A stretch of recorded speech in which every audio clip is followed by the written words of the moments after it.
Eder. Mech. Pallister. Svolta tecnica. La procura ordina accertamenti irripetibili sul telefono che Sebastiano Visintin avrebbe regalato. Il 29 settembre il conferimento dell'incarico Trieste, nuovo passaggio cruciale nell'inchiesta sulla morte di Liliana Resinovic. La procura ha disposto accertamenti tecnici irripetibili su un telefono cellulare che, secondo la ricostruzione degli investigatori, Sebastiano Visintin, marito di Liliana e oggi unico indagato, avrebbe regalato a una terza persona dopo i fatti. Il dispositivo risulta sotto sequestro da circa 2 anni e sarà ora sottoposto ad analisi forensi con le garanzie del contraddittorio.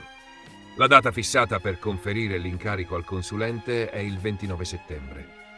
La scelta dello strumento dell'accertamento tecnico irripetibile è indicativa del peso investigativo dell'operazione. Si tratta di attività che, per loro natura, non sono replicabili identicamente in un secondo momento. Si pensi all'estrazione fisica della memoria o a procedure che possono alterare lo stato del dispositivo. Per questo la legge impone la presenza e la possibilità di nomina dei consulenti delle parti, nonché la formalizzazione dei quesiti, delle cautele e della catena di custodia. Il telefono al centro dell'attenzione è un apparecchio che sarebbe transitato di mano su iniziativa di Visintin.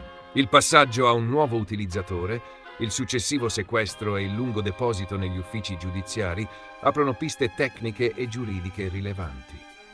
Gli inquirenti puntano a stabilire con esattezza se quel device sia stato usato in fasi sensibili dell'indagine, prima, durante o dopo la scomparsa, e da chi, con quali account, quali schede, quali reti.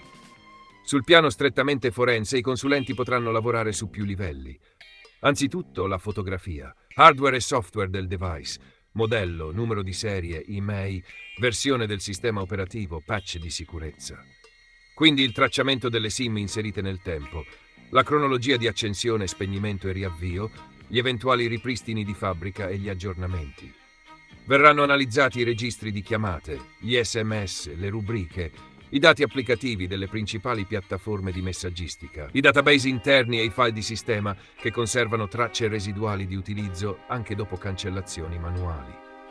Un capitolo a parte riguarda le georiferiture, reti Wi-Fi agganciate e loro orari, celle telefoniche, cronologie di localizzazione eventualmente sincronizzate con servizi cloud, metadati EXIF di foto e video, apparecchi abbinati via Bluetooth, ad esempio auto, smartwatch, auricolari. Non meno utile la ricerca di tracce di collegamenti USB a computer, di backup locali, di eventuali tentativi di sblocco e delle impronte digitali o sequenze di sblocco registrate. L'analisi di un telefono regalato dopo i fatti pone domande investigative precise. A chi è stato ceduto? In quale data esatta? Con quale motivazione? Il passaggio è avvenuto con il dispositivo pulito, ripristino totale o con dati residui? Chi lo ha materialmente usato e con quali account? Le timeline digitali possono chiarire se il device sia entrato in gioco per sostituire, integrare o coprire altri terminali, se abbia dialogato con gli apparecchi di Liliana oppure con dispositivi presenti nei luoghi chiave dell'inchiesta. Dal punto di vista processuale, l'esito degli accertamenti potrebbe produrre 3 effetti. Primo, individuare nuovi elementi oggettivi, tempi, luoghi, contatti, da incrociare con celle telefoniche, videosorveglianza, POS e telepass.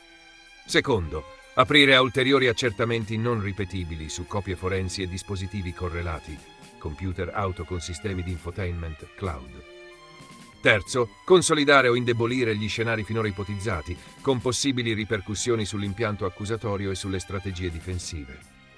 Il caso, come è noto, ha vissuto fasi alterne tra ipotesi di suicidio e di omicidio, perizie contrastanti e riaperture. La scomparsa di Liliana risale alla mattina del 14 dicembre 2021.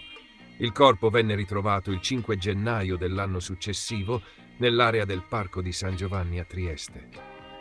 Da allora la vicenda è stata seguita con attenzione dall'opinione pubblica e dai media, mentre gli atti di indagine hanno continuato a stratificarsi fino all'attuale iscrizione di Sebastiano Visintin nel registro degli indagati. Le prossime tappe sono scandite da prassi e tempi tecnici.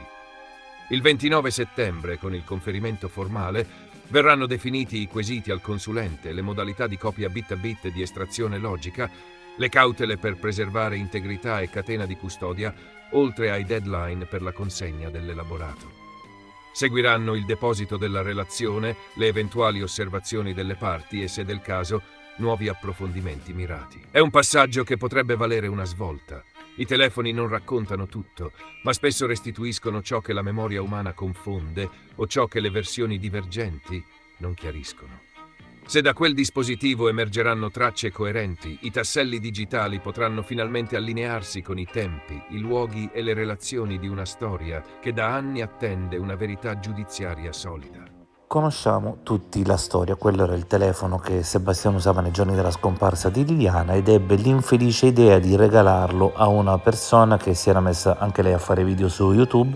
Io feci un video e lei si offese per l'appellativo con cui l'avevo chiamata, ma di buono c'è che dopo quel video aveva consegnato agli inquirenti il telefono. Ovviamente era troppo tardi perché il telefono era già stato formattato e sovrascritto. In questi giorni si parla di nuovo moltissimo del passaggio di Sebastiano alla Galleria Rossoni il giorno prima della scomparsa di Liliana, e voglio ricordare che questa fu una mia intuizione perché fino a quel momento chi parlava di Galleria Rossoni il giorno prima, cioè Sterpin, lo faceva riferendolo al pomeriggio. Cito questi due elementi proprio per chi avesse dimenticato quante scoperte sono uscite da questo canale, ma non per rinfacciarlo, ma semplicemente perché mi ha dato fastidio non poco il fatto che a un certo punto Sterpin e altri abbiano cominciato a citare di continuo chi aveva scoperto che i filmati erano stati girati su Marte, e mi riferisco alla GoPro, candidandolo per il premio Nobel, chi aveva scoperto che a Trieste c'erano 152 Liliana Resinovic, candidandola per il premio Nobel. Ecco, in pratica citazioni ovunque per queste scoperte fantomatiche che si stanno rivelando totalmente sballate,